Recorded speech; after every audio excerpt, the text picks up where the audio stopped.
Hello everyone, ये एडुटेरिया का current affairs का सेट वन का आखिरी पार्ट है। इसको ख़त्म कर लेते हैं आज। इसमें 38 पे डायरेक्ट आते हैं कि which state government has launched Krishi Sanjivani van for soil and water testing in the agriculture sector. इसमें किया क्या जाएगा कि वैन जाएगी और वो गांव सब में सॉइल और वाटर टेस्टिंग करेगी। तो ये हमारा लॉन्च किया गया है कर्नाटका में। कर्नाटका में लॉन्च किया गया है। कर्नाटका से एक और बहुत इंपॉर्टेंट सवाल बनता है कि अभी चीफ मिनिस्टर कौन है वहाँ के। तो वो बोमई जी है। ये एस आर बोमई के बेटे हैं। अभी हाल में ही येदियुरप्पा को हटा के बनाया गया है। ठीक है। बोमई को हम लोग पॉलिटी में भी पढ़ते हैं, एस आर बोमई केस। उसके बाद जो है ना, सुप्रीम कोर्ट का जजमेंट आया था कि प्रेसिडेंट रूल कब और किस केस में लगाना है। इसके बाद ही जो है ना प्रेसिडेंट रूल इरेगुलर लगना बंद हुआ था। कर्नाटका से एक और बहुत अच्छा सवाल बनता है कि कौन सा ऐसा स्टेट है जो कि फर्स्ट टाइम ट्रांसजेंडर्स को जॉब में रिजर्वेशन दिए। तो उसका भी आंसर कर्नाटका है। कर्नाटका का क्या हो गया फिर? कृषि संजीवनी वैन, कर्नाटका का चीफ मिनिस्टर बोमई, और उसके बाद कर्नाटका में ट्रांसजेंडर लोग को जॉब में रिजर्वेशन मिला है। उसके बाद 39 पे आते हैं कि दोधन डैम कहाँ पर, किस रिवर पर जो है ना बनाया जा रहा है। तो दोधन डैम जो है ना केन और बेतवा रिवर लिंक पे बनाया जा रहा है। केन और बेतवा पहला दो रिवर है जिसको कि जोड़ा जा रहा है। इंटरलिंकिंग ऑफ रिवर जो है ना बहुत इंपॉर्टेंट चीज़ है, क्योंकि कोई रिवर में बहुत ज़्यादा पानी होता है, किसी में कम होता है, तो इसके थ्रू वाटर का कंट्रोल किया जाएगा, फ्लडिंग को कंट्रोल किया जाएगा, कुछ एरिया में पानी पहुंचाया जाएगा। तो ये केन और बेतवा का रिवर लिंक पे ही दोधन डैम बनेगा।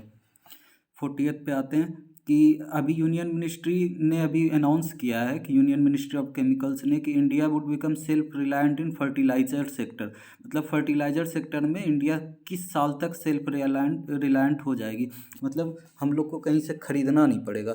तो उसका आंसर है 2023। स्टैटिक डाटा है तो ये तो याद करना पड़ेगा। फिर है कि where was the second Khelo India winter games recently inaugurated by the prime minister. तो दो तरह के इंडिया में गेम होते हैं, एक तो खेलो इंडिया गेम और खेलो इंडिया विंटर गेम। खेलो इंडिया गेम में अपने जो हॉकी ये सब है, कबड्डी सब, और खेलो इंडिया विंटर गेम्स में जिसमें आइस से रिलेटेड जो गेम होते हैं, स्केटिंग वगैरह वाले जो गेम होते हैं, वो कहाँ पर अभी इनॉग्रेट किया है। तो इसका आंसर है गुलमर्ग। गुलमर्ग श्रीनगर के बगल में बहुत ही खूबसूरत जगह है। तो गुलमर्ग में हमारा सेकेंड खेलो इंडिया विंटर गेम्स हुआ था और इसका इनॉग्रेशन मोदी जी ने किया था। 42nd पे आते हैं, ज्वाइंट मिलिट्री एक्सरसाइज से क्वेश्चन है। हर एक कंट्री दूसरे कंट्री के साथ ज्वाइंट मिलिट्री एक्सरसाइज करती है अपना एक्सपर्टीज शेयर करने के लिए, कितना तैयार है अगर युद्ध के केस में। तो इसमें एक बहुत सबसे मेन, बहुत सारे होते हैं लेकिन इसमें बहुत सबसे कॉमन और सबसे फेमस है अपना युद्ध अभ्यास। युद्ध अभ्यास अपना हमेशा हर एक साल इंडिया और अमेरिका का मिलिट्री मिल के करता है। इंडिया और अमेरिका मिल के युद्ध अभ्यास करता है। ठीक है। 43rd पे आते हैं कि वर्ल्ड का फर्स्ट स्मार्ट रीडिंग एयरपोर्ट कौन सा बना है। स्मार्ट रीडिंग एयरपोर्ट में होगा क्या, वहाँ पर मैगजीन वगैरह बिकेगा नहीं, वहाँ पर सब चीज़ आपको ऑनलाइन टैब में खरीद लीजिए, टैब में पढ़ लीजिए। तो अभी दुबई में दुबई इंटरनेशनल एयरपोर्ट ऐसा दुनिया का पहला एयरपोर्ट बना है। और दुबई से रिलेटेड एक पहले क्वेश्चन आ चुका है कि वर्ल्ड का पहला केमल हॉस्पिटल कहाँ बना है, तो उसका आंसर दुबई था। फिर है कि challenge one satellite is the first satellite of which of the following country which was launched by Russia. Challenge one satellite थी जो रसिया ने लॉन्च किया है, वो किस कंट्री का है चैलेंज वन सैटेलाइट? तो ये ट्यूनीसिया का है। ट्यूनीसिया का चैलेंज वन सैटेलाइट है।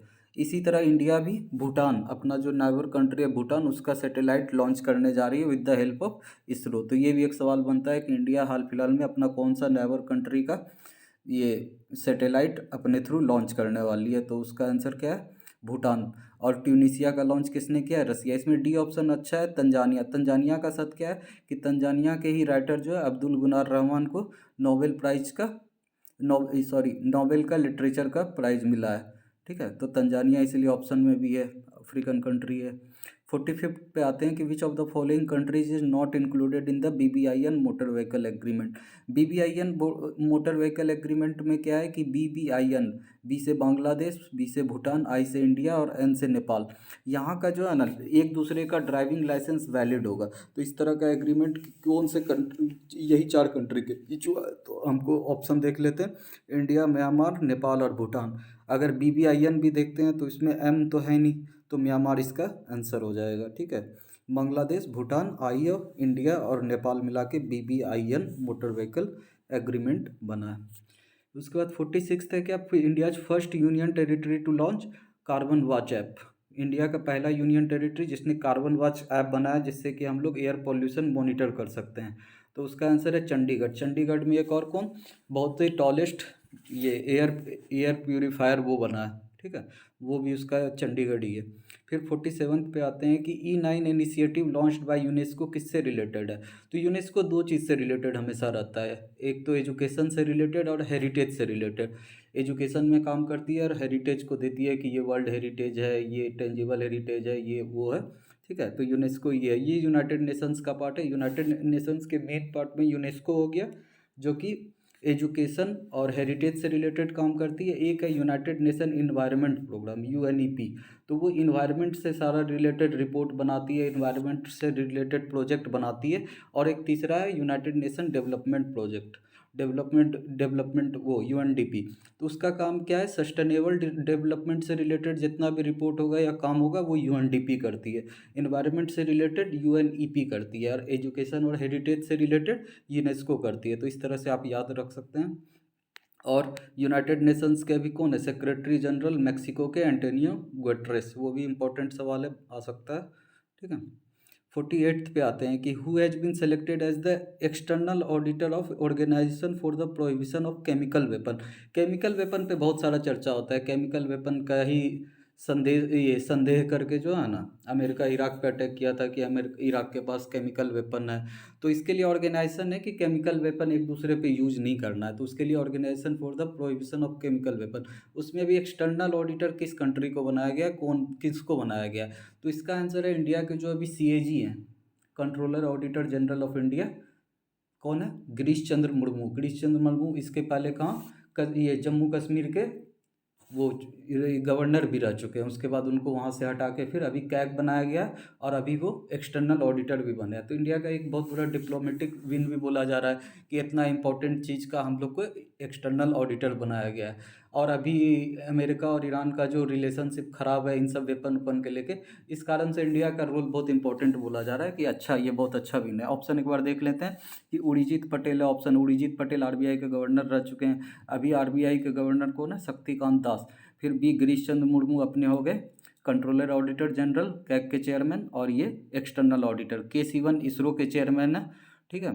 और D option Krishnamurthy Subramanian India के चीफ इकोनॉमिक एडवाइजर है, जो प्राइम मिनिस्टर को चीफ इकोनॉमी के बारे में एडवाइज करते हैं। और इनका काम वो भी है, चीफ CA का, चीफ इकोनॉमिक एडवाइजर का, हर एक साल बजट के पहले इकोनॉमिक सर्वे सरकार का आता है, तो उसको साल भर मिलकर बनाने का काम भी कृष्णमूर्ति सुब्रमण्यम करते हैं। और बजट के एक दिन पहले इकोनॉमिक सर्वे भी प्रेजेंट किया जाता है, उसमें बताया जाता है कि अभी देश में चल क्या रहा है, फ्यूचर क्या है। इससे गवर्नमेंट का एक तरह से पता चलता है कि अब आगे वो क्या करना चाहती है। तो ये चारों ऑप्शन हो गया। उड़ीजीत पटेल RBI के गवर्नर रह चुके हैं, GC मुर्मू अपने कैग के ऑडिटर जनरल है और अभी external auditor, K. Sivan ISRO के चेयरमैन, और K. Subramaniam chief economy adviser है। फिर 49 पे आते हैं कि which country submarine KRI Nanggala went missing during the manoeuvre for which operation तेमान was launch to search for it. किस कंट्री का सबमरीन के सबमरीन जो होता है इसका जो है ना मिसिंग हो गया था, ये खो गया था। तो इसको खोजने के लिए ये इंडिया का हेल्प हुआ था। और ये सबमरीन जो है इंडोनेशिया का है। इंडोनेशिया से रिलेटेड एक और सवाल हम लोग पढ़ चुके हैं कि वर्ल्ड का ओल्डेस्ट केव पेंटिंग अभी कहाँ मिला है। तो वर्ल्ड का ओल्डेस्ट केव पेंटिंग कहाँ मिला है, इंडोनेशिया में मिला है, और उसी का सबमरीन भी खोया हुआ है, ठीक है। फिर 50th पे आते हैं कि which city has been designated by UNESCO as the world book capital of 2021। हम लोग पहले ही बात कर चुके हैं, यूनेस्को एजुकेशन और हेरिटेज से रिलेटेड सारा काम करती है। तो इसका अभी जो है ना वर्ल्ड बुक कैपिटल मतलब दुनिया का किताब का राजधानी का हर एक साल टाइटल देती है कि जहाँ पर बुक का बहुत ज़्यादा वो यूज़ होता है। तो ये किसको दिया गया 2021 का, तो ये रटने वाला डाटा, इसमें कोई लॉजिक नहीं है। तबिलिसी जॉर्जिया, जॉर्जिया कंट्री के कैपिटल है तबिलिसी, उसको मिला है, ठीक है। बस इतना ही है इसमें, और तो कुछ है नहीं। फिर नेक्स्ट हम लोग देखते हैं, ये पहला हमारा ख़त्म हो गया जो टेस्ट 1 है एजुटेरिया का करंट अफेयर्स 2021 का, ठीक है। मिलते हैं नेक्स्ट वीडियो में, बाय बाय।